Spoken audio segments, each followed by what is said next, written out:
know you're pretty involved in diversity now, Tennessee Diversity Now.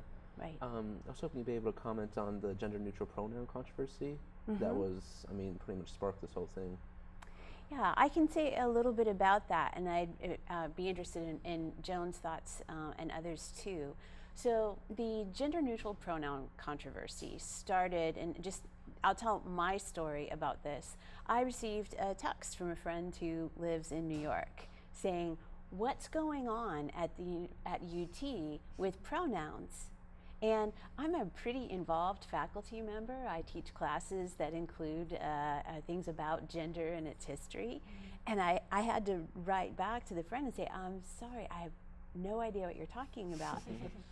So he had seen it on Fox News, that somehow UT had allegedly required everyone to use gender-neutral pronouns. So the way this story was first reported was so erroneous, and the fact that I heard about it from a friend in New York texting me saying what's going on lets me know that that was a story that started with a report that wasn't accurate, and that pulled out something that was on a website that the Pride Center had put up, and it was under the Office of Diversity and Inclusion. But from the beginning, it was full of sort of false representation, quite honestly.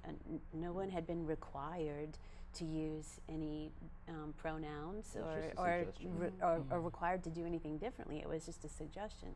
But that story was reported and then re-reported and re-reported so that it became somehow a national story.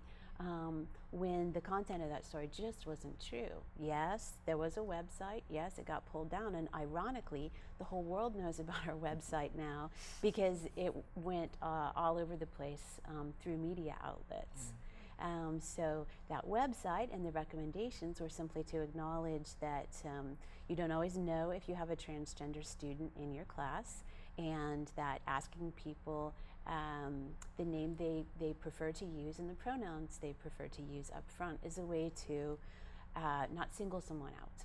It's the kind of thing we honestly do on the first day in class, and I have ever since I've been teaching, long before we were talking about gender neutral pronouns, because I want my students to feel addressed with respect. I want to make sure I'm using the right name. People don't always go by the first name as it's printed.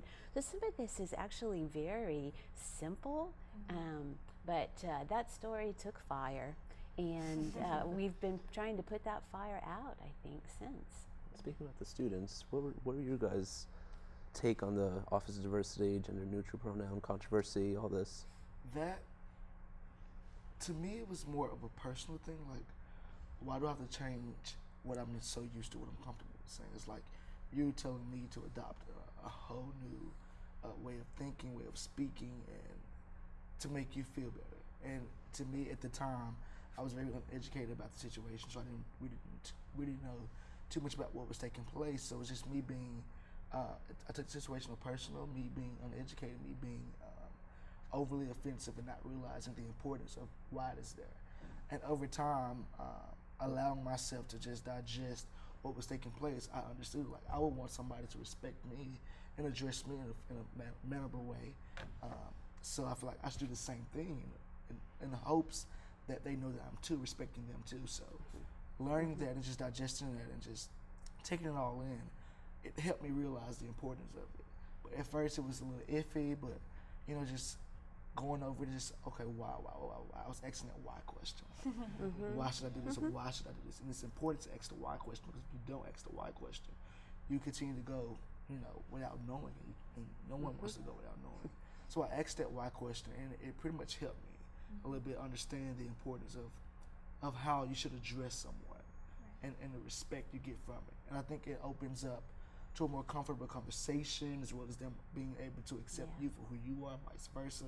So in the beginning it was iffy, but later on as I digested, it pretty much helped me. So now I know how to address anyone, regardless of gender or sexual orientation, out of respect. So I think in my case, I have many friends who are LGBTQ, and for them it's like seeing it happen to them and being around them, experiencing these kinds of things.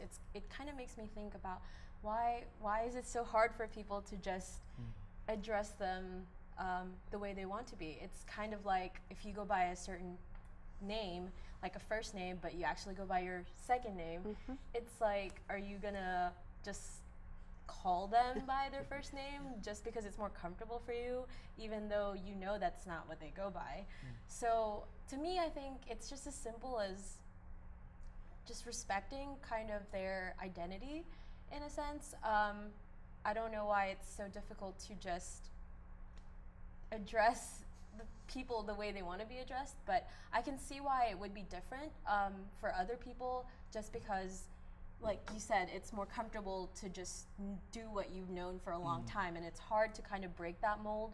And I think for many people who aren't as aware, that's definitely a case.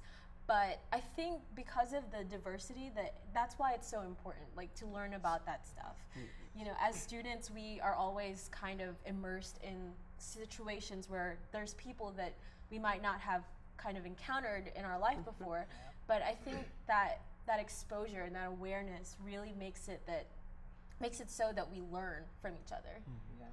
Yeah, so like at the time, I personally was completely unaware of it, and now that I'm hearing more about it, it does ring a bell about, like, now that times are changing and it's never going to stay the same. And so I think this is like he was saying, like, it's kind of hard to, like, change yourself into new thinking and stuff like that. But because of that, we're being more tolerant, and we're learning more things. You know, we're exposing ourselves to the world. And I think the hardest thing about us is that we don't like to be in uncomfortable positions. And, like, there are probably times where, like, it's completely new with the gender neutral pronouns and stuff like that. So for everybody, may not be uncomfortable, but we have to learn to go outside our comfort zone, be comfortable with being uncomfortable, and embrace that change. You know, it's from an Islamic point of view, you know, it's like all about, you respect everybody. You know, everyone gets that same respect back, and you embrace that change. You know, you always stick to your core beliefs, but at the same time, you know, the world is changing. There's all different types of people in this world. You're gonna have to get to know all different types. And that's why you just gotta push yourself and know that everyone's made for a reason, and just accept it in that way. So yeah, that's about it.